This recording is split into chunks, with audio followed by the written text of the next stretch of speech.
Sangye chedan tsoge chonamayla chanchu bharadu yadani kyabsu chi dagi jinso angimbe sonamayngi dola penchira sangye duboro shu sangye chedan tsoge chonamayla chanchu bharadu yadani kyabsu chi dagi jinsu angimbe sonamayngi dola penchira sangye duboro shu sangye chedan tsoge chonamayla chanchu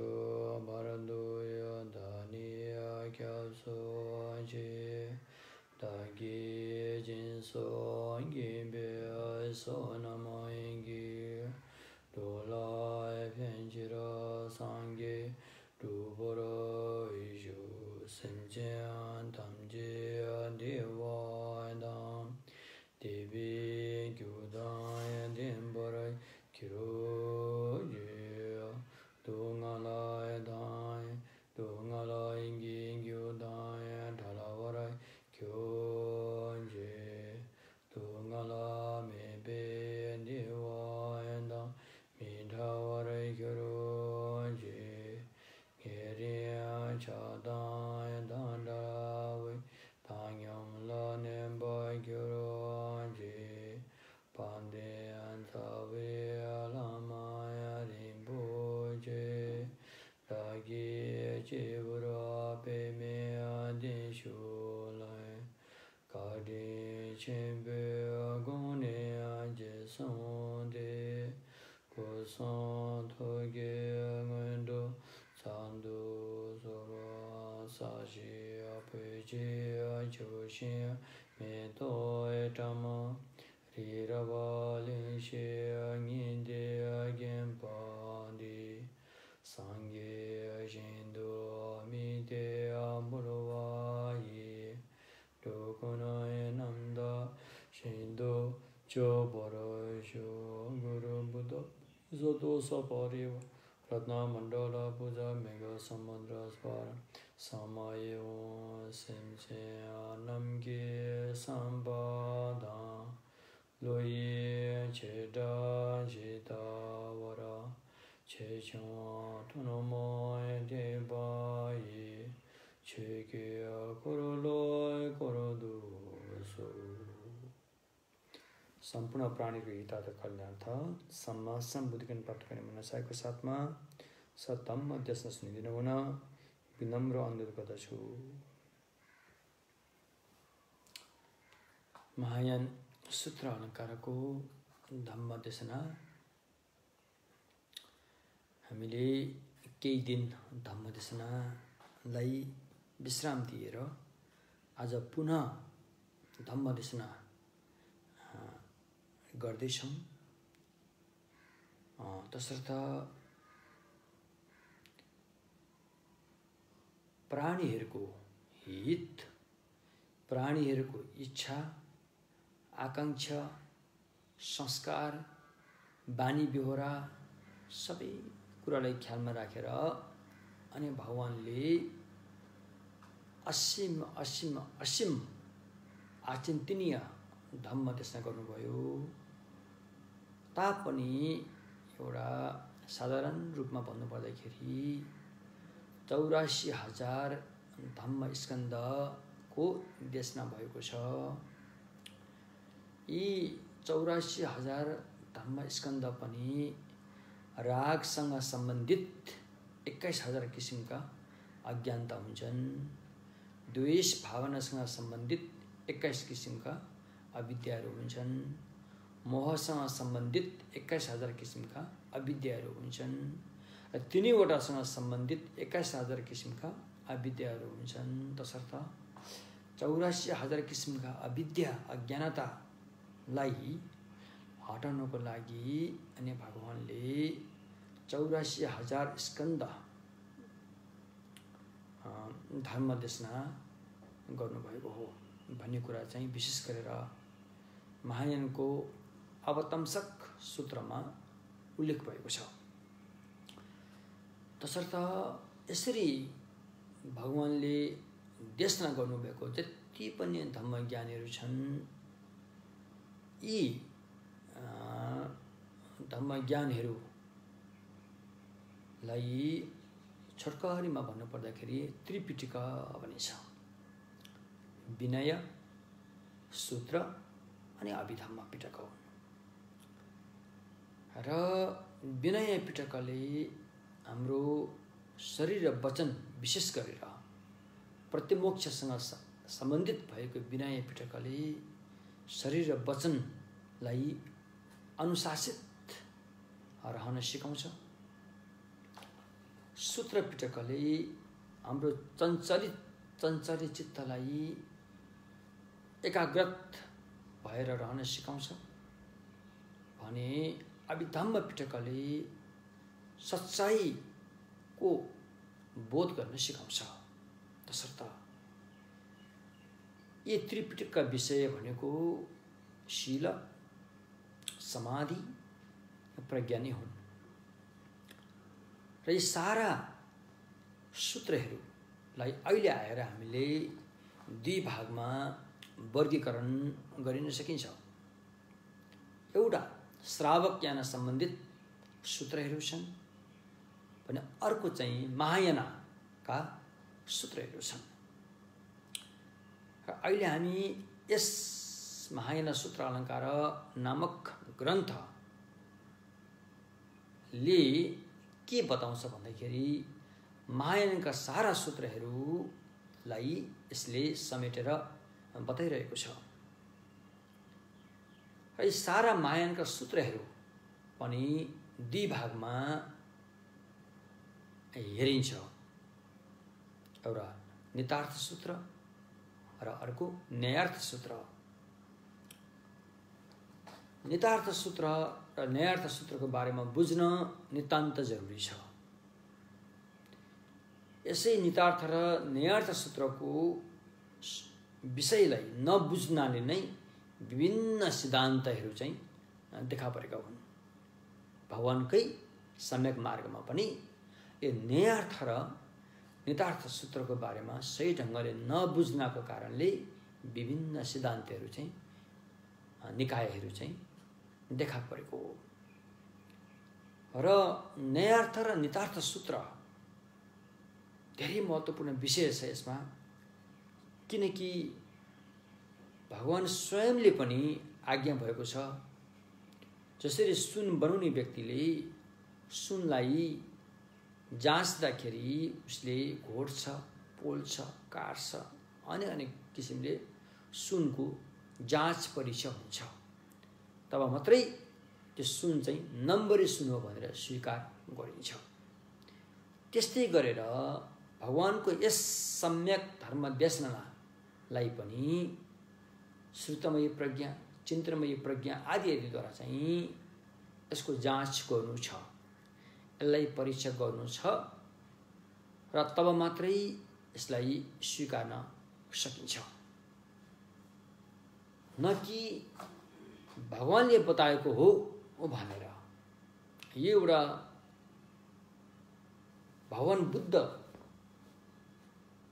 धर्मको एउटा चाहिँ विशेषता हो यो। किनकि अन्य कुनै पनि धर्ममा जो आफ्ना भगवान भन्नेहरूले बताएको कुरामा तिमीहरूले जाँच भन्ने कुरा चाहिँ पाइँदैन। यो बुद्धको धर्ममा मात्रै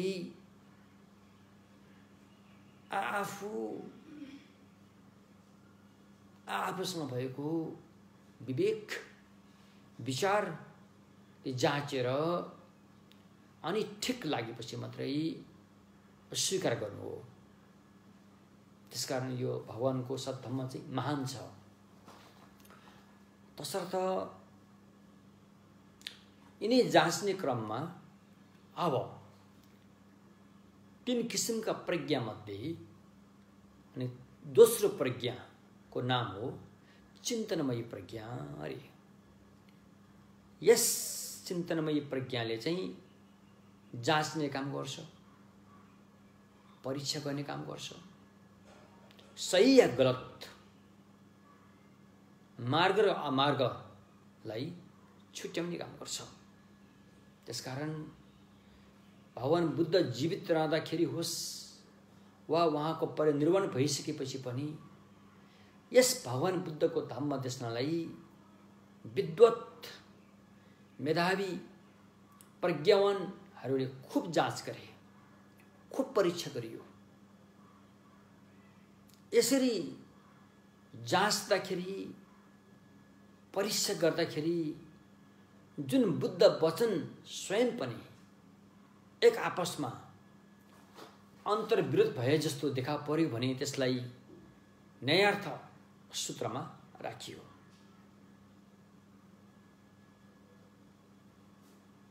जुन बुद्ध वचन यसरी जाँच्दाखेरि त्यहाँ जे बताइयो त्यो सही हो भन्ने कुरामा खोट देखिएन, त्यहाँ अन्तर्विरोध देखिएन भने त्यसलाई चाहिँ नेतार्थ सूत्र भनियो। त्यसकारण छोटकरीमा भन्नुपर्दाखेरि सच्चाई पारमार्थिक सत्यलाई जस्ताको तस्तै गरेर जुन भगवानले सूत्रमा आज्ञा भएको छ त्यस सूत्रलाई नितार्थ सूत्र भनियो भने अर्को जुन सूत्रबाट काम चलाउको हिसाबले व्यावहारिक सत्य जस्ता कुराहरूलाई मूल विषय बनाएर जुन बताइएको छ वा पारमार्थिक सत्यसम्म पुग्नुको निमित्त र उपाय खुड्किलाको रूपमा जुन सूत्र भगवानले देशना गर्नुभयो त्यसलाई चाहिँ न्यायार्थ सूत्र भनियो। र यस्तै चिन्तनमयी प्रज्ञाद्वारा विश्लेषण परीक्षा गर्ने क्रममा अनि बौद्ध धर्ममा चाहिँ 4 किसिमका सिद्धान्तहरू चाहिँ देखा परेको हामीले पाउँछौँ। विशेष गरेर नालन्दा परम्परामा वैभाषिक सिद्धान्त, सौतान्त्रिक सिद्धान्त, चित्तमात्र सिद्धान्त र माध्यमिक सिद्धान्त, यी 4 सिद्धान्त नै हुन्। वैभाषिक सिद्धान्तले मूलतः भगवानले देशना गर्नुभएको पहिलो धर्मचक्रलाई नै मूल विषय बनाएर अगाडि बढेको देखिन्छ। त्यसमा भगवानले देशना गरेको पहिलो धम्मचक्रले के बताइरहेछ त भन्दाखेरि चाहिँ यो भव संसारको एक किसिमको जुन वास्तविकता लाई त्यही हदसम्म त्यसमा बताएको छ, तापनि वस्तुको सत्तालाई स्वीकार गरे जस्तो देखिन्छ। त्यसपछि आयो महायान अनुसार दोस्रो धर्मचक्रमा अनि झनै सच्चाइको विश्लेषण गरियो, विवेचना गरियो। यसरी गरिँदाखेरि दोस्रो धर्मचक्रमा कुनै पनि र बालक जन र सामान्य व्यक्तिले स्वीकारे जस्तो कुनै पनि विषय वस्तुको सत्ता सिद्ध छैन रे। त्यसैले दोस्रो धर्मचक्रलाई चाहिँ मूलतः शून्यतालाई प्रमुख विषय बनाएर बताइएको पाइन्छ, जस्तो अहिले आएर प्रज्ञा पारमिता भनिन्छ। भने तेस्रो धर्मचक्रमा चाहिँ मूलतः सुगत गर्व हरेक प्राणीहरूसँग बुद्ध हुने बिउ छ रे। जसले भनिन्छ सुगत गर्व। त्यसकारण सुगत गर्वलाई मूल विषय बनाएर तेस्रो धर्मचक्र गरियो र यो तेस्रो धर्मचक्रले के बताउँछ भन्दाखेरि दोस्रो धर्मचक्रमा सारा विषयवस्तुहरू विषय धर्महरू शून्यता भनेर जुन बताइयो त्यसदेखि अलिकति निराश हुन सक्ने सम्भावना भएकाहरू छन् उनीहरूलाई जागरुक गर्नको लागि तेस्रो धर्मचक्रमा हरेक प्राणीहरूसँग सुगत गर्व छ, बुद्ध हुने बिउ छ भनेर बताइयो। त यसरी बताएको यो 3 किसिमका धम्मचक्रसँग आबद्ध भएका बुद्धका वचन सूत्रहरू छन्। यसलाई स्वयं भगवान बुद्ध जीवित छँदाखेरि पनि र भगवान बुद्धको परिनिर्वाण भइसकेपछि पनि पछि आएर नालन्दा विश्वविद्यालयका सिद्ध विद्वान वर्गहरूले यसलाई खुब परीक्षा गरियो, खुब विवेचना गरियो र यी सारा सूत्रहरूलाई 2 भागमा वर्गीकृत गरियो। एउटा न्यायार्थ, अर्को नितार्थ। त्यसमध्ये आज हामी जुन धम्म देशना सुन्न गइरहेका छौँ, महायान सूत्र अलङ्कार नामक यस ग्रन्थ चाहिँ कुन सूत्रसँग आबद्ध छ त भन्दाखेरि यो चाहिँ महायानका सबै सूत्रसँग आबद्ध भएको ग्रन्थ हो। यसैले महायानका नितार्थ सूत्र र न्यायार्थ सूत्र दुवै सूत्रको चाहिँ व्याख्यान गरिरहेको हामीले पाउँछौँ। तसर्थ यस महायान सूत्र अलङ्कार धेरै महत्त्वपूर्ण ग्रन्थ हो। आशा गरौँ निकट भविष्यमा छिटोभन्दा छिटो यसलाई हामीले बुझ्ने नेपाली भाषामा उल्था गर्ने कोसिस गर्नेछौँ।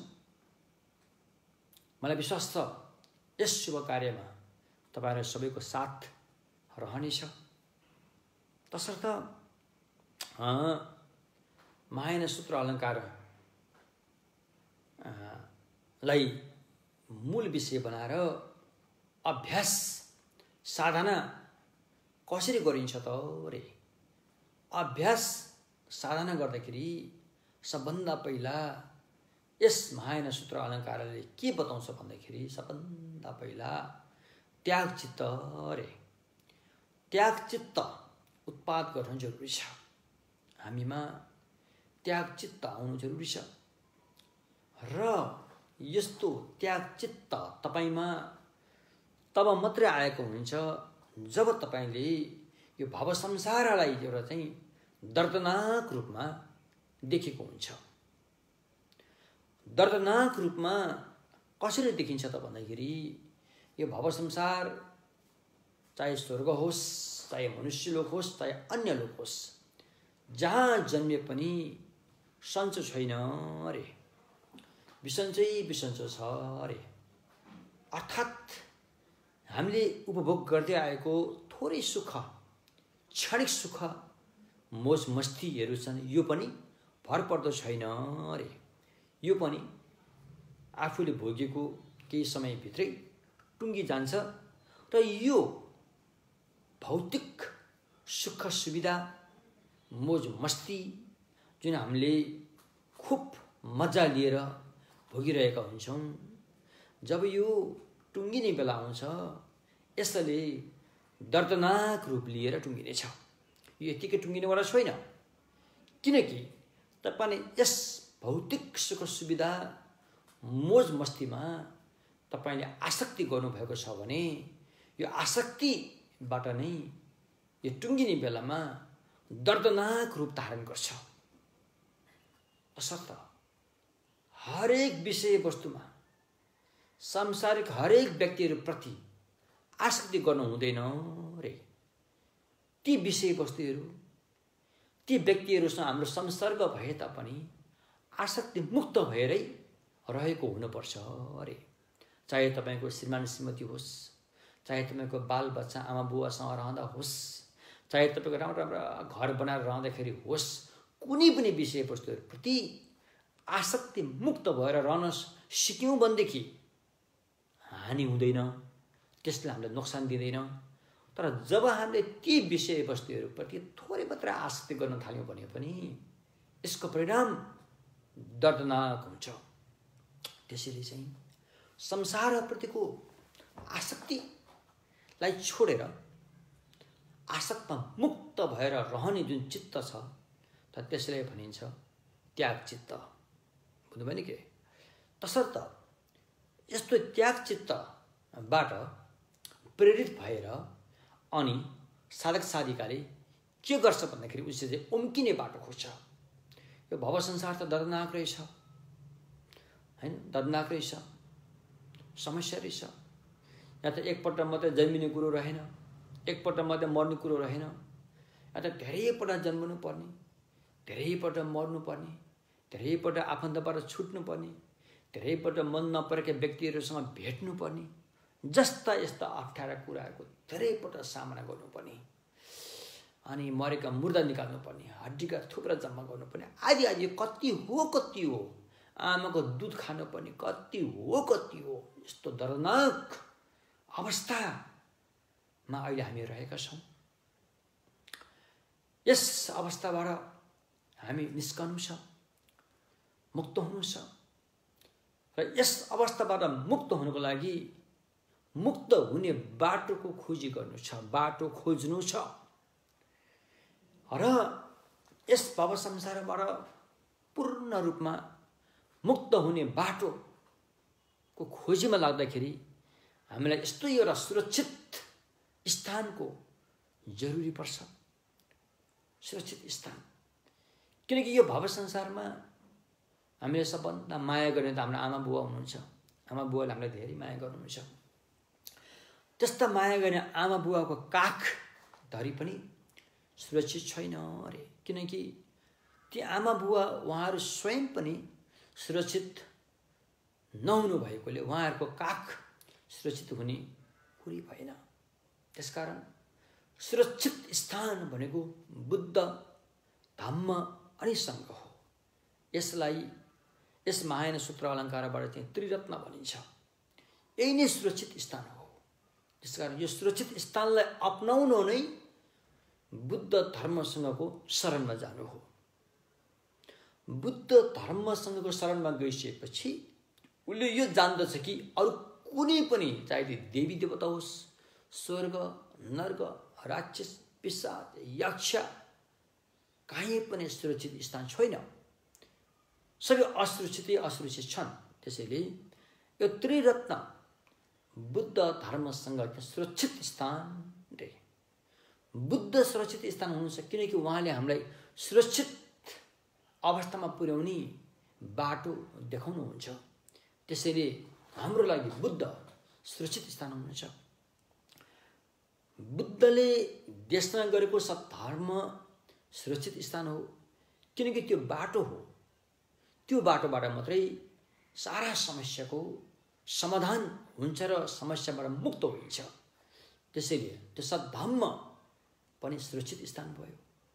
र जो व्यक्ति सद्धर्मलाई जीवनमा अपनाएर अभ्यास साधना गर्दछ, भलै भगवान बुद्ध सर नभए तापनि केही हदसम्म भए पनि सद्धर्मको अनुभूति, ज्ञानको ज्योति मनमा उत्पन्न गरेको हुन्छ।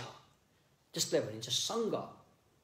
उनीहरूले हामीलाई चाहिँ यो सुरक्षित अवस्थामा पुर्याउनलाई मद्दत दिन्छन् र त्यो सङ्घ पनि सुरक्षित स्थान हो। तसर्थ एवं प्रकारले बुद्ध, धम्म, सङ्घलाई सुरक्षित स्थान मानेर यसको शरणमा जानु छ।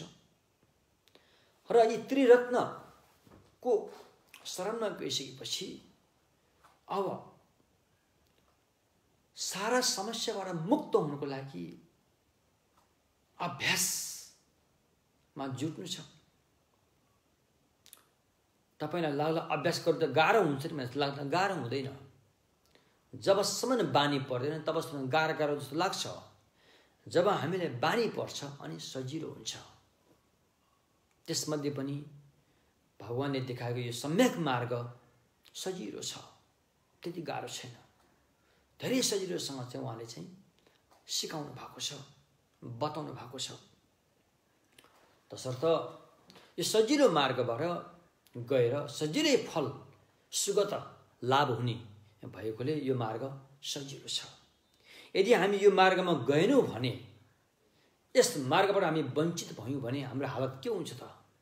फेरि संसारमा जन्मिने, फेरि मर्ने, फेरि जन्म्यो, फेरि मर्यो, फेरि जन्म्यो, फेरि छुट्यो, फेरि आपत आइलायो, फेरि आँसु धारा बगायो। यो यात्रा त कहाँ हो कहाँ? यो यात्राको कुनै पनि लेखाजोखा छैन, यो यात्राको अन्त छैन।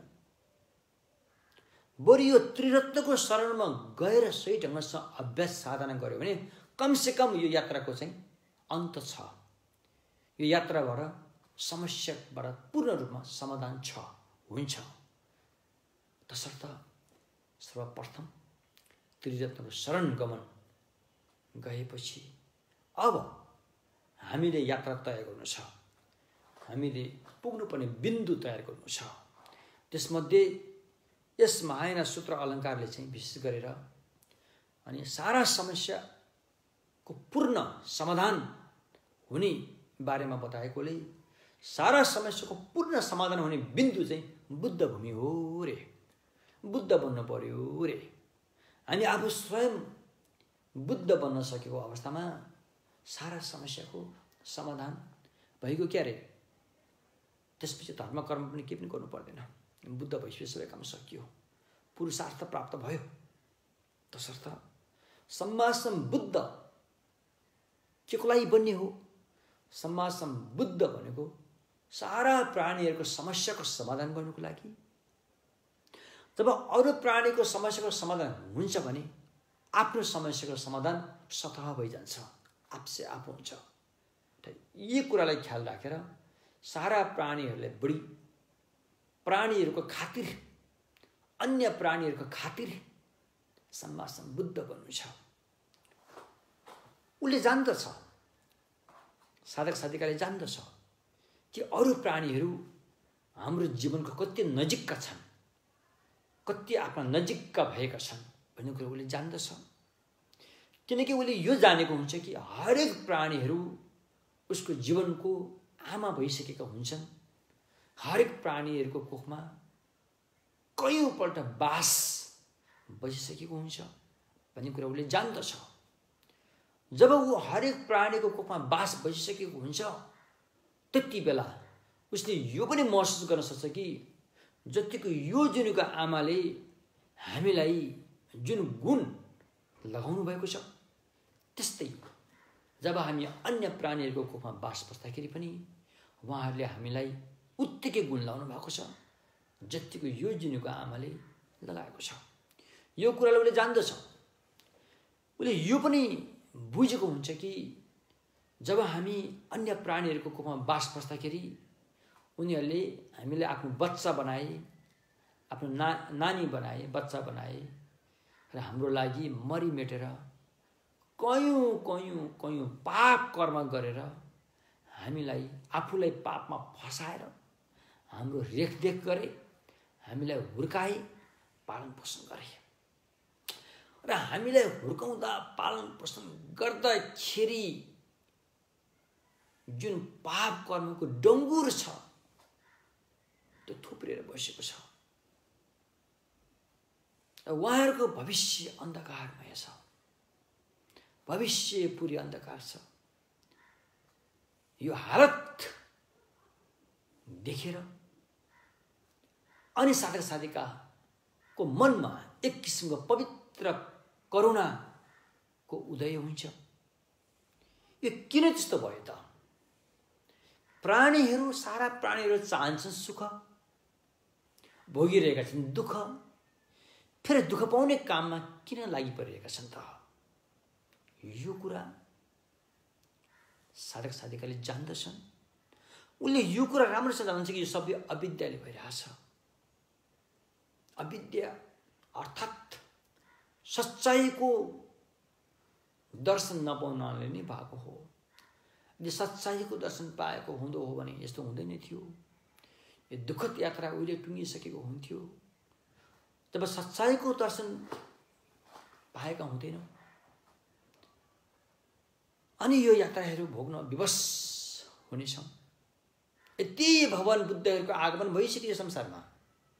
एउटा मात्रै बुद्ध आएको होइन, लाखौँ लाखौँ असङ्ख्य असङ्ख्य बुद्धहरू आएर गइसके तापनि हामी जहिले पनि के भयो त? सच्चाइबाट विमुख भयौँ।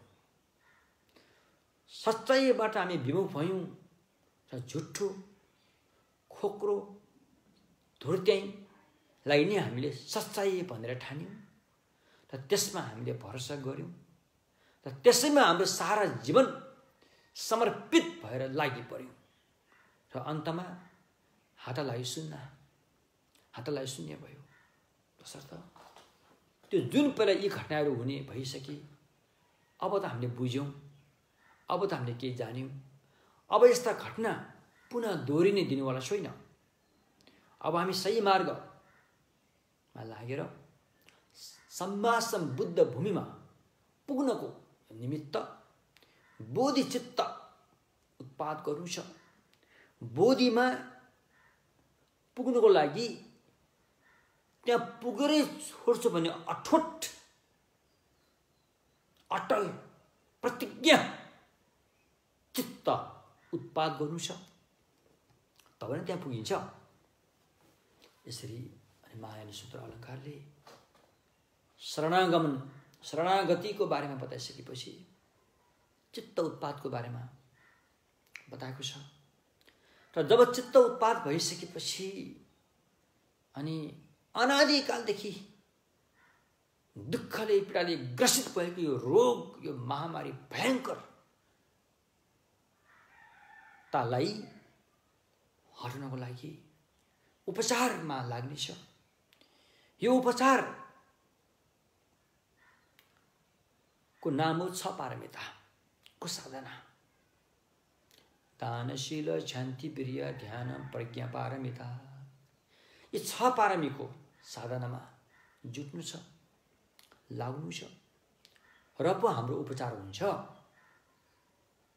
तसर्थ यो 6 पारमिताको अभ्यास साधना गर्दाखेरि अनि साधक साधिकाले 10 भूमि पारङ्गत हुनु छ, 4 मार्ग पारङ्गत भएर 11औं भूमि वा 5औं मार्गमा पुग्नु छ। यही नै समस्याको समाधान हो भन्ने कुरामा स्पष्ट भइसकेपछि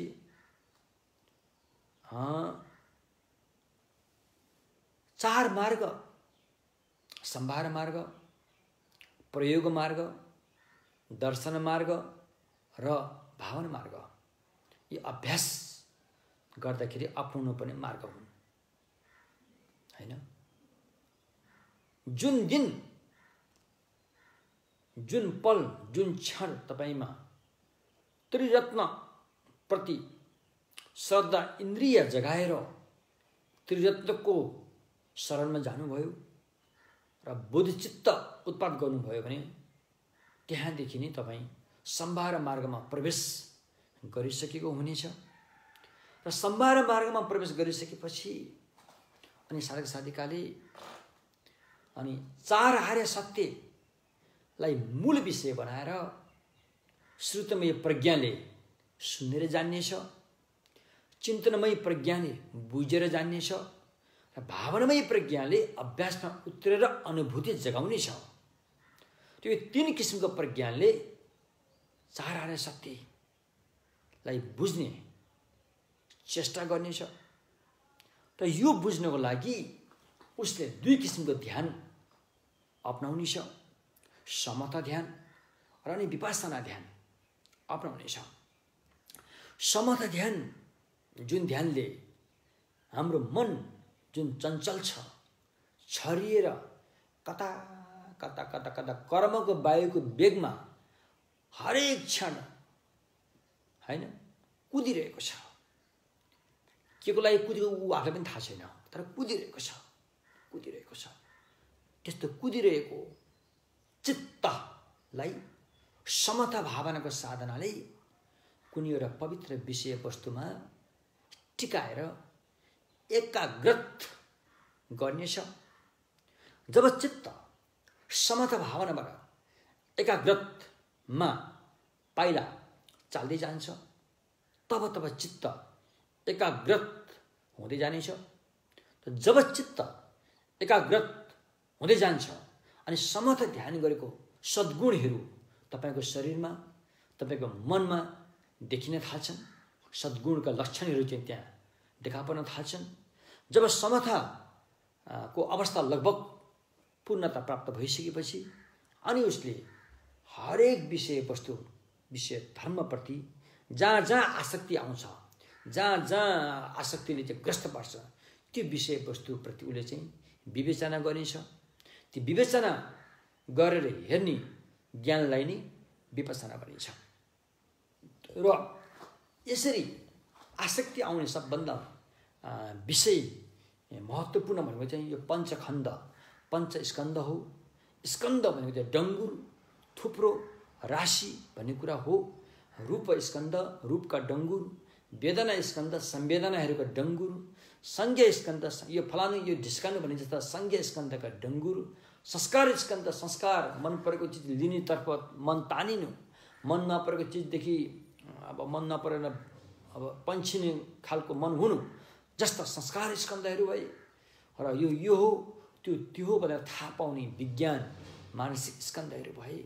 यी सारा पञ्चखण्डको सच्चाइलाई अनि विपස්සना ध्यानले जान्नेछ, सच्चाइलाई बुझ्नेछ।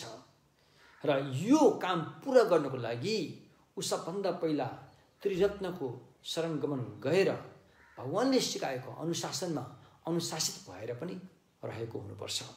त्यो अनुशासन जुन पञ्चशील, अष्टशील, भिक्षु भिक्षुनीको शील, बोधिसत्व शील आदि आदि शीलहरू थुप्रै हुन्छन्। त्यो अनुशासनमा रहेर अनि उसले साधना गरेको हुन्छ। एवं प्रकारले साधना गरेर ऊ अगाडि बढ्नेछ। यसरी क्रमशः भूमि मार्ग अतिक्रमण गर्दै पार गर्दै अनि अन्ततगत बुद्ध भूमिमा पुग्छ। बुद्ध भूमि भनेको चाहिँ त्यो भूमि यस्तो अवस्था हो जसले बुद्धको भाषामा त्यसलाई के भनिन्छ, निर्वाण भनिन्छ। निर्वाण मात्रै होइन, यो निर्वाण त यस्तो निर्वाण हो कि अप्रतिष्ठित निर्वाण रे, नन अवॉइडिंग निर्वाण, अप्रतिष्ठित निर्वाण। बुद्ध भूमिको निर्वाण यस्तो हो जुन श्रावक अरहतको निर्वाण प्रत्येक बुद्धको निर्वाण भन्दा पनि धेरै माथिल्लो स्तरको निर्वाण हो। त्यसकारण त्यस्तो निर्वाणलाई चाहिँ अप्रतिष्ठित निर्वाण भनिन्छ। त त्यो प्राप्त गर्नु नै महायान सूत्र अलङ्कारको अन्तिम उद्देश्य भएको देखिन्छ। र त्यसबारेमा अहिले हामी लगभग महायान सूत्र अलङ्कारको 20औं अध्यायमा आएका छौँ। र 20औं अध्यायमा आएर हामीले हिजो अस्ति हैन अब फलको बारेमा कुरा गर्दैछौँ, ज्ञानको बारेमा हामीले कुरा गऱ्यौँ, त्याग्नुपर्ने कुरा के त्यस बारेमा कुरा गऱ्यौँ। अनि के अरे उपायहरू हैन क्षेत्र विशोधन गर्ने उपायहरूको बारेमा पनि हामीले कुरा गऱ्यौँ हैन। अनि अहिले चाहिँ यहाँ विशेष गरेर अब साधक साधिकाले यस मार्गमा लागेर अभ्यास साधना गर्दाखेरि अनि बोधिचित्त सबभन्दा पहिला आफूले जानेको सच्चाइ ज्ञान मात्र अरूको हितको लागि नै हो भनेर उसले अभ्यास गरेको हुन्छ। आफ्नो सारा जीवन अरूप्रति समर्पित भएर जिम्मा दिएर ऊ अगाडि बढेको हुन्छ। चाहे यो खाना खाओस्, उठोस्, बसोस्, हिँडोस्, सुतोस्, कुनै कामको साधना अभ्यास जे गरे पनि मात्र अरूको हितको लागि। एउटा गृहस्थीमा बसेर बालबच्चा हुर्काएको पनि मात्र अरूको हितको लागि। आफूले एकास खाना खायो भने अरूको हितको लागि नै खानेछ। अब आफ्नो स्वार्थको लागि केही पनि गर्ने छैन, स्वार्थ भाव राखेर केही पनि गर्ने छैन। जे गर्छ अरूको लागि नै गर्नेछ भनेर लागि परेको हुन्छ। र यसरी लागि पर्दाखेरि अनि साधक साधिकाले अरूको हितार्थ सच्चाइ बताउने छ। सच्चाइ बताउँदाखेरि अरूमा चित्त र नयाँ ढङ्गले रूपान्तरित गरेर उत्पन्न गर्नेछ। नयाँ ढङ्गले मैले यो शब्द यहाँ प्रयोग गरेँ किनकि अहिलेसम्म हामीले जे सोच्छौँ, जे सुन्छौँ, जे देख्छौँ त्यो पुरानै ढङ्गको भइरहेछ। म मेरो तेरो, म मेरा तेरा, म मेरा तेरा, यस्ता पुराना पुराना कुराहरूमा हामी जकडिएर बसेका हुन्छौँ, रहेका छौँ। अब नयाँ ढङ्गले भन्दाखेरि जे गर्छौँ, जे सुन्छौँ, जे भोग्छौँ, जे देख्छौँ मात्र अरूको लागि नै हुनेछ, अरूको लागि नै गरेको हुनेछ। यो आफ्नो, मेरो, मेरा भने चाहिँ महाभूत रहेछ, यो पिशाच नै हो। यो यसले हामीलाई जहिले पनि दुःख दिइरहेकै छ। अब हामीले यसको आवश्यक छैन, यसको आवश्यक छैन। अब हामी जे गर्छौँ, जे सोच्छौँ, हैन, जे देख्छौँ मात्र अरूको लागि नै हुनेछ भन्ने किसिमले त्यो अरूको लागि पूर्णता दिनको लागि सम्मासम बुद्ध भूमिमा पुग्ने अठोट प्रण प्रतिज्ञा गर्नेछौँ र यसको लागि धम्म देशना गरिन्छ। धम्म देशना गरेर जब व्यक्ति शिक्षित हुन्छ ऊ अभ्यासमा लाग्नेछ। जब अभ्यासमा लाग्नेछ ऊ सच्चाइको नजदिक पुग्नेछ। जब सच्चाइको नजदिक पुगेर सच्चाइको अनुभूति जाग्छ, सच्चाइको ज्योति जाग्छ, त्यति बेला भनिन्छ अनुत्पन्न धर्ममा शान्ति लाभ गरेको मिकेवी छोला अथवा अनुत्पन्न धर्ममा शान्ति लाभ गरेको भन्नुको अर्थ सच्चाइको दर्शन पाउनेछ भन्नु खोजेको हो। भने कसैलाई चाहिँ धम्म देशना गरेर, हैन, धम्म देशना गरेर अनि कसिङ्गरबाट मुक्त भएको श्रोतापन्न लगायत यस्ता फलहरू लाभ गर्नेछन्, यसको लागि पनि धम्म देशना गरेको हुनेछ। भने कसैलाई चाहिँ श्रोतापन्न मात्रै नपुर्याएर सारा क्लेश आवरण जस्ता भाव संसारका बन्धनलाई नष्ट पारेर अरहत फलमा पुर्याउन सक्ने हुनेछ। र एवं प्रकारले यस्तो किसिमको सद्धम्म अनुत्पन्न धर्म शान्ति भनेको चाहिँ विशेष गरेर बोधिसत्वको साधनाहरू भयो, साधनाबाट प्राप्त भएको ज्ञानहरू भयो, त्यो श्रोतापन्न अरहत त्यो श्रावकको साधनाबाट प्राप्त हुने ज्ञानहरू भए। यी अवस्थामा पुर्याउने सद्धर्मलाई लामो समयसम्म जीवित राख्न जरुरी छ। यसमा कुनै पनि छेडछाड नगरिकन, तलमाथि नपारिकन शुद्ध धम्मलाई लामो समयसम्म जीवित राख्न जरुरी छ।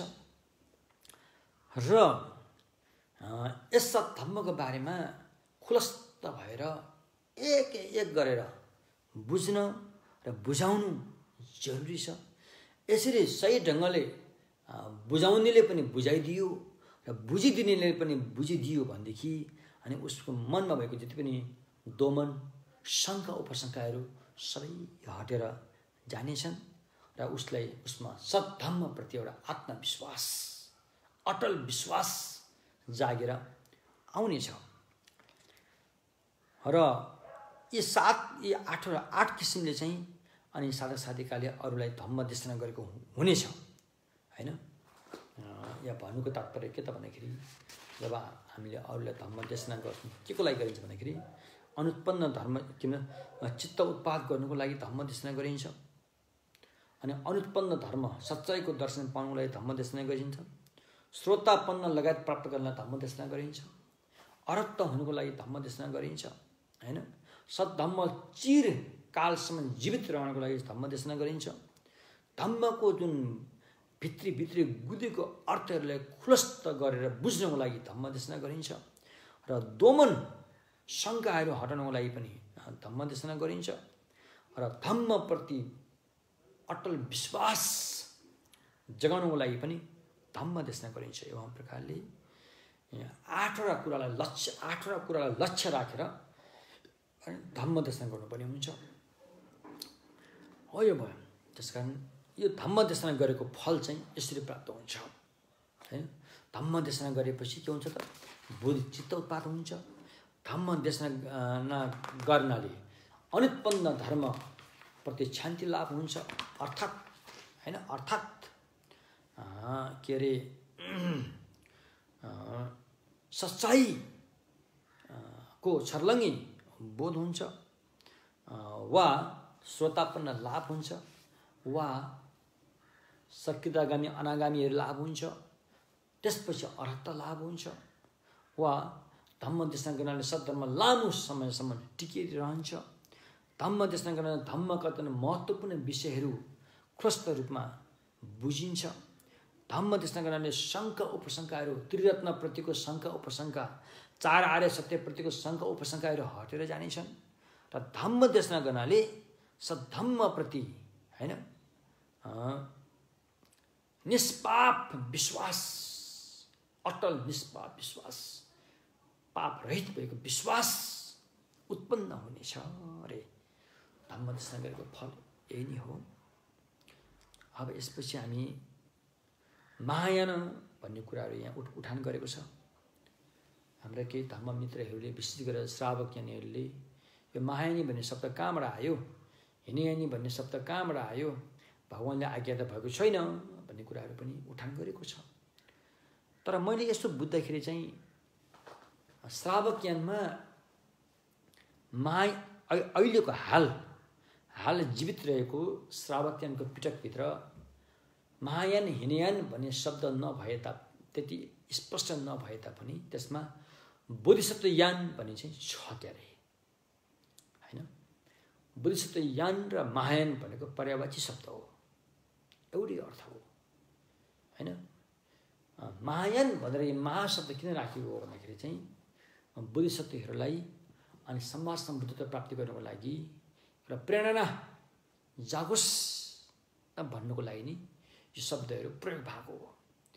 महायान भनेको चाहिँ अर्कोलाई होच्याउने, अर्कोलाई एउटा चाहिँ अल्पमतमा पार्ने, त्यस्तो त्यो हिसाबले गरेको पक्कै पनि होइन। किनकि त्यसो गर्यो भने त्यो पाप हुन्छ। त्यसैले महायान भनेर महान शब्द यहाँ राख्नुको तात्पर्य बोधिसत्वहरूलाई अगाडि बढ्नलाई प्रेरणा दिनको लागि नि यो शब्द यहाँ प्रयोग भएको देखिन्छ। र महायान किन भनिन्छ त भन्ने कुरा यस महायान सूत्र अलङ्कारले यहाँ केही बुन्दाहरू प्रस्तुत गरेको छ।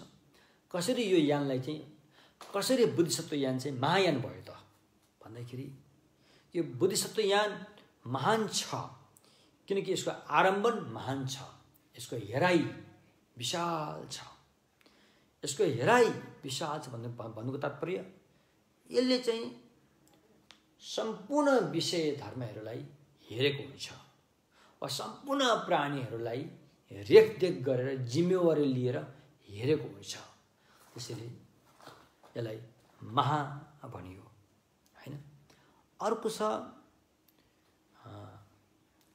यसले आफ्नो हित र अरूको हित दुवैको हित सिद्ध गर्ने भएकोले यो महान छ हैन।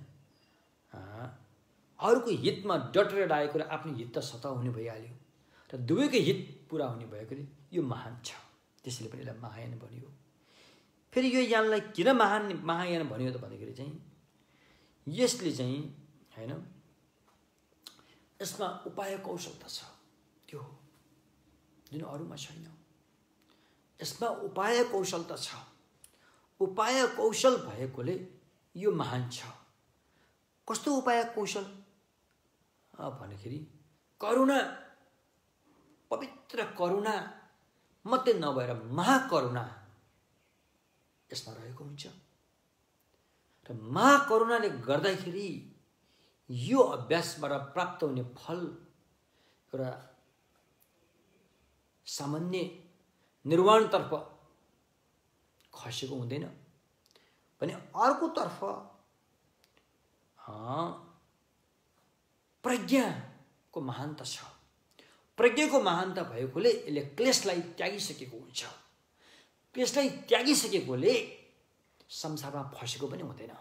एकातर्फ महाकरुणालाई साथमा लिएर गएकोले निर्वाणतर्फ फसेको पनि हुँदैन, अर्कोतर्फ प्रज्ञा इन्द्रियको चाहिँ भरमग्दुर विकास भइसकेकोले क्लेशलाई त्यागेको हुन्छ र जब क्लेशलाई त्यागिसक्छ संसारमा फसेको पनि हुँदैन। यसलाई भनिन्छ अप्रतिष्ठित। त्यसकारण यसरी रहन सक्ने अवस्थालाई बुद्ध भूमि भनिन्छ। जसले भन्छ उपाय कौशल, र त्यो उपाय कौशल चाहिँ यसमा छ, त्यसैले चाहिँ यसलाई चाहिँ महायान भनियो हैन। त्यस्तै सम्यक, यसमा सम्यक महासाधना छ, सम्यक साधनाहरू छन्। सम्यक महान साधना भनेको चाहिँ यसमा चाहिँ भगवान बुद्ध भएपछि प्राप्त हुने 10 बल लगायतका सद्गुणहरू प्राप्त हुने भएकोले यो महान छ। सम्यक साधना महान साधना छ र यो महान छ भन्ने कुरा आयो। फेरि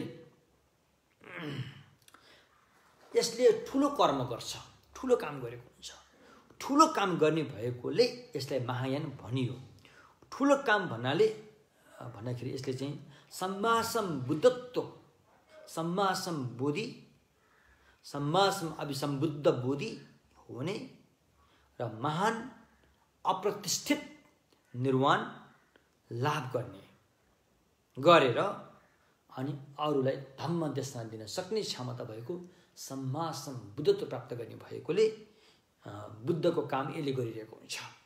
त्यसरी यो पनि महान भयो। र यी 7 किसिमका महानता भएकोले नै यसलाई महायान भनियो। 7 महानता भएकोले महायान भनिन्छ। यतिकै एउटा चाहिँ यतिकै पाराले भनेको होइन। 7 महानता यसमा रहेको हुन्छ, तसर्थ यसलाई महायान भनियो। अझै पनि राम्रोसँग भनियो भने यसलाई महायान किन भनियो त भन्दाखेरि अनि यसले विशाल आलम्बन गरेको हुन्छ। विशाल रूपमा चाहिँ सारा बुद्धका वचनहरू, धम्म सारा श्रावक बोधिसत्व यानका सारा बुद्ध वचनहरूलाई यसले हेरेको हुन्छ।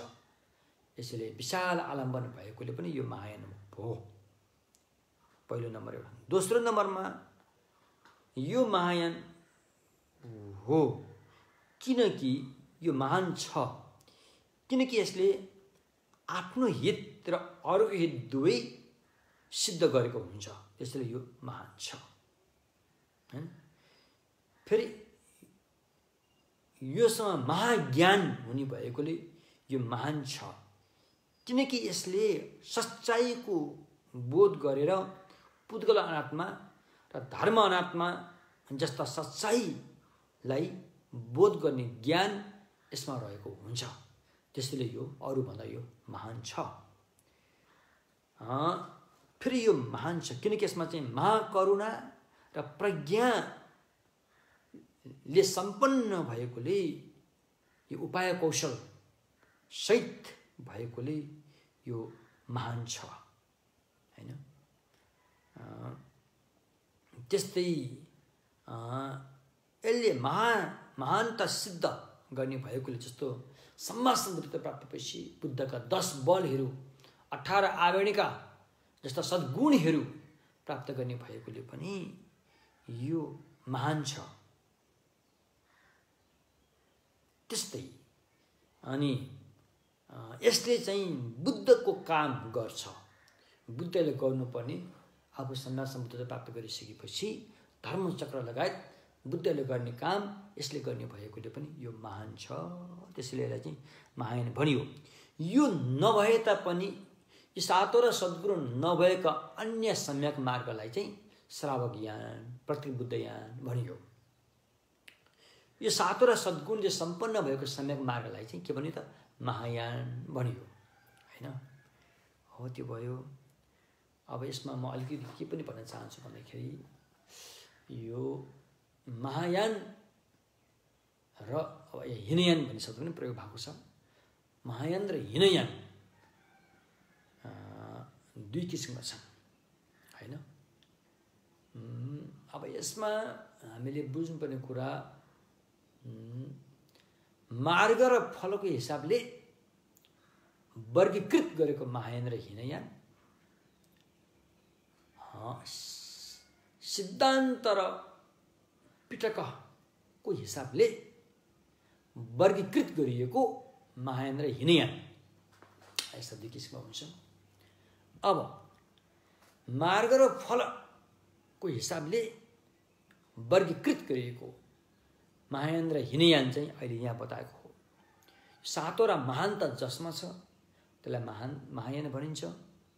जो भगवान बुद्धको सम्यक मार्गमा लागेको भएर पनि यो सातवटा महानता छैन भने त्यसलाई हैन हीनयान भनियो हो। त्यो भयो भने अब अहिले अर्को बताएँ जुन के अरे सिद्धान्त र पिटकको हिसाबले महायान र हीनयान छुट्याउने भनेको चाहिँ जसमा चाहिँ के अरे यो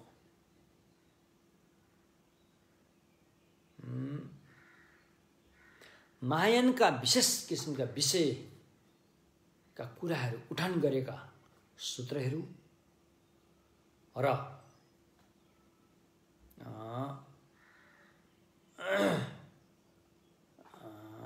ती चाहिँ महायानका सूत्रहरू भए र ती कुराहरू उठान नभएका सूत्रहरू चाहिँ हीनयानका सूत्रहरू भए। त्यो चाहिँ सैद्धान्तिक हिसाबले वैभाषिक सिद्धान्त र सौतान्त्रिकका अधिकांश सिद्धान्त चाहिँ हीनयानका सिद्धान्त भए र सौतान्त्रिकका केही अंश र चित्तमात्री अनि माध्यमिकको सिद्धान्त चाहिँ महायानको सिद्धान्त भए। मैले यहाँ सौतान्त्रिक अलिकति मैले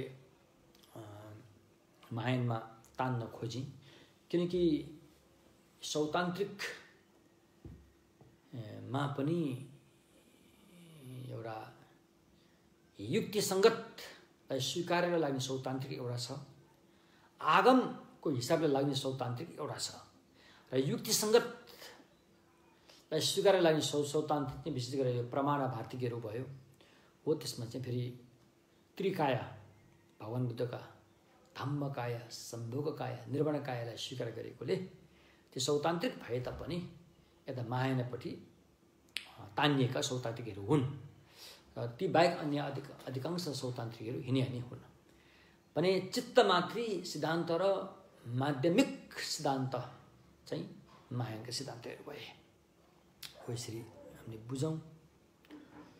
तसर्थ एवं प्रकारले अब यो कुरा बुझ्यो। अब यसपछि अब यो महायान सूत्र अलङ्कारबाट जब साधक साधिकाले साधना अभ्यास गर्दाखेरि कसरी गरिन्छ त भन्दाखेरि 10वटा बुन्दाहरू प्रस्तुत भएको छ। यिनी 10वटा बुन्दाहरूलाई लिएर भोटका विद्वान धर्मस्वामी साक्य पण्डितले रचना गर्नुभएको मुनिमत प्रकाश जुन अहिले नेपाली भाषामा आइसकेको छ। मुनिमत प्रकाशमा राम्रैसँग यसलाई व्याख्यान गरिएको छ। अभ्यास गर्दाखेरि अपनाउनु पर्ने 10वटा बुन्दाहरू र ती बुन्दाहरूलाई म यहाँ छोटकरीमा भन्न चाहेँ। सबभन्दा पहिला गोत्र ऋक गोत्रलाई यहाँ उठान गरिएको छ। अब बुझ्ने भाषामा मैले गोत्रलाई बुद्ध हुने बिउ भन्ने गरेको छु। हरेक प्राणीहरूसँग बुद्ध हुने बिउ छ भन्ने कुरालाई जान्नु छ। त्यसपछि अनि महायानको मार्गप्रति विश्वास जगाउनु छ। यसको लागि त्रिरत्नप्रति विश्वास र अनि बुद्धिचित्तको उत्पाद विशेष गरेर त्रिरत्नप्रति यहाँ विशेष गरेर त्रिरत्न पनि महायानको सूत्रमा उल्लेख भएका त्रिरत्न प्रति विश्वास जगाउनु छ र त्यो आधारमा रहेर अनि चित्त उत्पाद प्रति अनि लाग्नु छ। त्यसपछि अनि दाना पारमिता लगायत 6 पारमिताको साधना गर्नु छ। 6औँमा त्यसपछि अनि खोट केही हदसम्म खोट नभएको बोधिसत्वको भूमि प्रथम भूमिमा पुग्नु छ। अनि प्रथम भूमि हुँदै 7औं भूमिसम्म पुग्नु छ।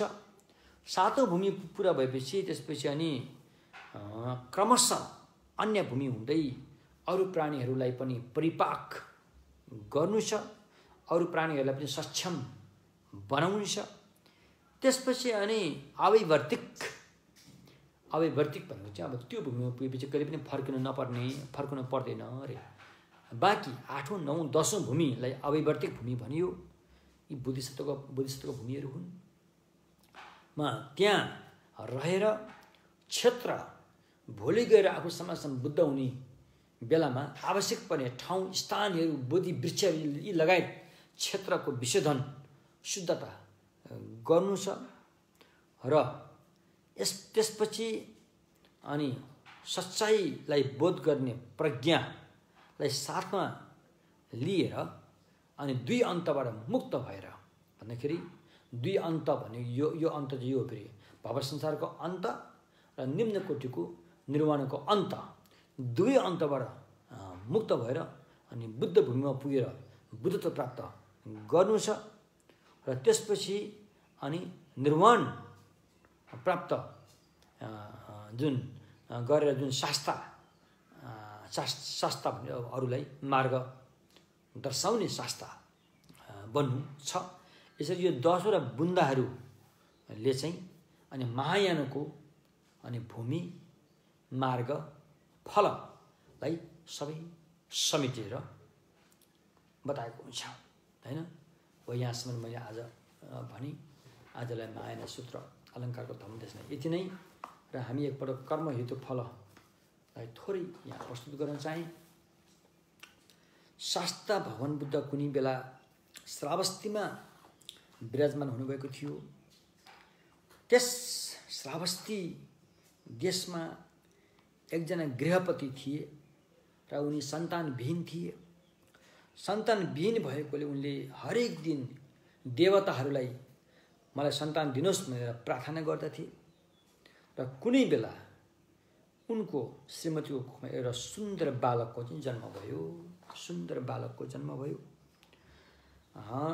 ती बालकको मातापिता आफन्त कुटुम्बहरू सबै हर्षले गदगद भए र त्यो बालकको जन्म उत्सव मनाउन चाहिँ एउटा चाहिँ नदीको किनारमा गएर चाहिँ हामीले वनभोज खान गए जस्तै गरेर जन्म उत्सव पनि नदीको किनारमा गएर चाहिँ उनीहरूले जन्म उत्सव मनाए।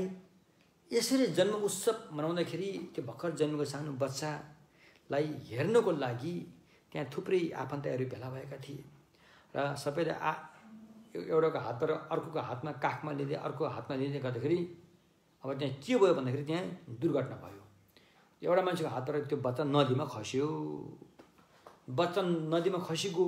नदी ठुलो थियो र उनीहरूले त्यो नदीबाट त्यो बच्चालाई निकाल्न सकेनन्।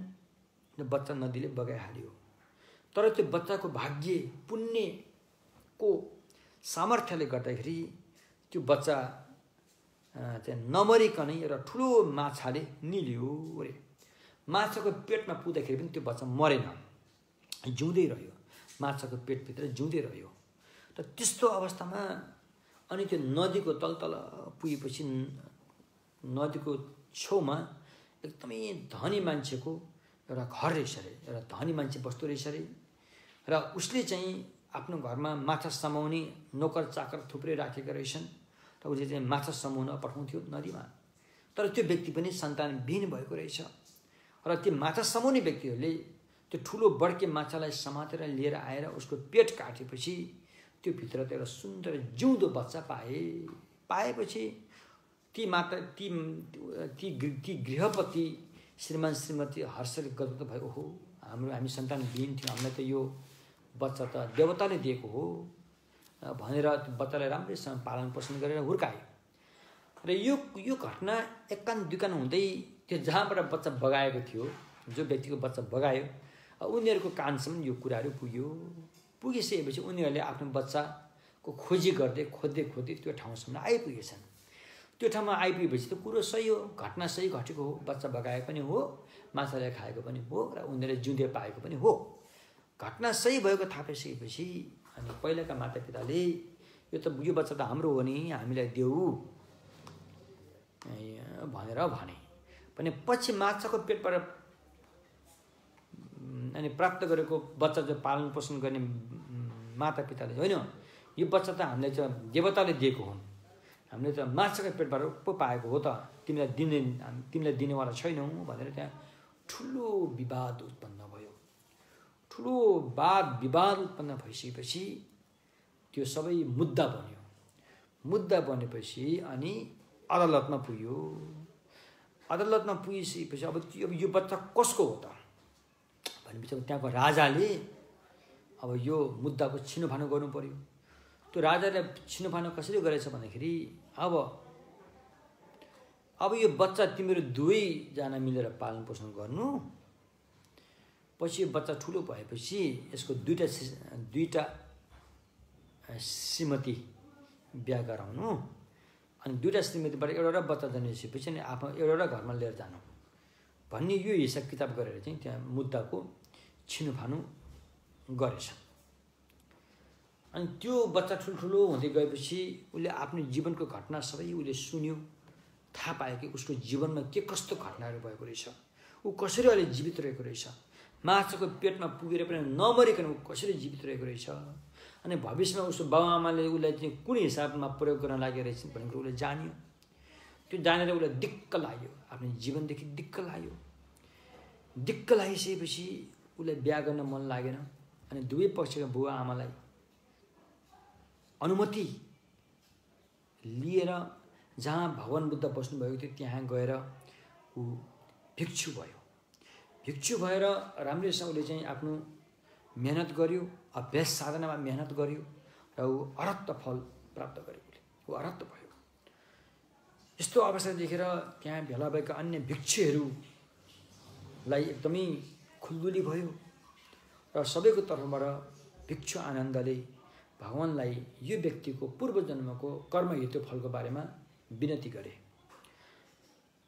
यसरी विनती गर्दाखेरि भगवानले आज्ञा भयो, उहिले यस जम्बुद्वीपमा विपश्य नाम गरेका बुद्धको आगमन भएको रहेछ। विपश्य नाम गरेका बुद्धको आगमन भएको रहेछ र ती विपश्य बुद्धको आगमन हुँदाखेरि एकजना गृहस्थीले अनि दानशील को प्रशंसा विस्तृत रूपमा सुनेका थिए। दानशीलको फाइदाको बारेमा उनले राम्रैसँग सुनेका थिए। त्यो सुनेर उनी एकदमै त्यस दान र शीलको अभ्यासमा निकै प्रभावित भएका थिए र विश्वस्त भएका थिए। र त्यो भएपछि उनले भगवान बुद्ध कहाँ गएर बुद्धको सामु अवधिको उपरान्त कहिले पनि प्राणी हत्या गर्ने छैन, चोरी कर्म गर्ने छैन, व्यभिचार गर्ने छैन, झुठो बोल्ने छैन, हैन, यस्ता चाहिँ जुन पञ्चशीलका कुराहरू उनले 3 पटकसम्म दोहोऱ्याएर त्यो शील उनले लिए। त्यो शील लिएसकेपछि उनले एउटा असर्पी जुन लिएर गएका थिए त्यो बुद्धलाई उनले चढाए। त्यो चढाएको कारणले गर्दाखेरि यो मान्छे हैन 91 कल्पसम्म धनाढ्यकै कोखमा जन्म लिएर धनी भएर रह्यो र अहिले पनि त्यसरी भगवान बुद्धलाई त्यो असर्पी चढाएको र शील पालन असर्पी चढाएको कारणले ऊ एकदम धनाढ्य भयो, धनी भयो। उसले प्राणी हत्या पुरा रूपमा त्याग गरेकोले पानीमा खसेर पनि यो व्यक्ति मरेन, माछाले खाएर पनि यो व्यक्ति मरेन। त्यसकारण जो व्यक्ति त्रिरत्न बुद्ध धर्मसँगको शरणमा गएर उसले यस्तो अभ्यास गरेको थियो र अहिले आएर मसँग यसको भेट भयो र यसले सही ढङ्गसँग धम्म साधना अभ्यास गरेर यो अरहत भयो भनेर भगवान बुद्धले आज्ञा भयो। र यो घटनाले के देखाउँछ भन्दाखेरि दानको अभ्यास र प्राणी हत्या त्यागेर त्रिरत्नको शरणमा गएको फाइदा के रहेछ भन्ने कुरा चाहिँ यो घटनाले देखाउँछ। हस् त यति भन्दै आजको धम्मदेशनालाई म यहीँ विश्राम दिन चाहन्छु। बाँकी धम्मदेशमा फेरि भोलि हुनेछ। र यसरी हामीले धम्मदेशमा सुनेको सुनाएको सारा पुण्यले चाहिँ यस मानव चोलामा भइपरिआएको यस महामारी रोग कोरोना शीघ्र हटेर स्वास्थ्य लाभ भएर अन्ततोगत समाजमा बुद्धि ज्ञान प्राप्त गर्न सकोस् भनेर पुण्य परिणामले गर्नेछौँ। आज विशेष गरेर महाकालको दिन परेको छ। यहाँ हाम्रो एकजना धम्ममित्रले महाकालको बारेमा केही प्रश्नहरू सोध्नु भएको रहेछ। आज महाकालको दिन विशेष गरेर महाकाल भनिन्छ वज्रयानसँग सम्बन्धित एउटा देवताको नाम हो। यसको लामो इतिहास छ, अहिले भनेर साध्य पनि छैन। कुनै बेला हामी यसको बारेमा भनौँला। महाकाल भने को थिए, कसरी बुद्ध धर्ममा यो विशेष गरेर वज्रयानमा यो महाकालको आगमन भयो भन्ने कुराहरू छन्। र यसमा महाकाललाई वज्रयानमा 10औं भूमिमा पुगेका बोधिसत्वको रूपमा स्वीकार गरिसकेको छ। 10औं भूमिमा पुगेका बोधिसत्व भन्नाले यो महायानका त्रिरत्न मध्ये सङ्घरत्नमा राखिन्छ। त्यसरी हामी सङ्गम शरणमा गच्छामि भनिसकेपछि फेरि महाकाललाई छुट्टै शरणमा जान त जरुरी छैन। महाकाल पनि सङ्गमै आइसकेको हुन्छ। त्यो भयो। र महाकाल चाहिँ महाकालको रूपमा रहेको कारण चाहिँ बुद्ध शासनलाई चिरायस्त दिनको लागि, बुद्ध शासनमा लागेर धम्म साधना गर्ने सही साधक साधिकालाई मद्दत दिनको लागि उहाँले चाहिँ महाकालको रूप धारण गरेर बसेको। र हाम्रो नेपालको हिसाबले पुणेखिलको नजिकै उहाँको पीठ रहेको छ। 2 हाते महाकाल भनिन्छ, जसको बारेमा वज्रयानको चाहिँ हेवज्र राजतन्त्र, हेवज्र तन्त्र 3टा तन्त्र छन्। त्यसमध्ये असाधारण तन्त्र वज्र पञ्जर तन्त्रमा चाहिँ उहाँको बारेमा विस्तृत रूपमा उल्लेख भएको छ। महाकालको बारेमा विशेष गरेर 2 हाते महाकालको बारेमा हो। त्यो भयो।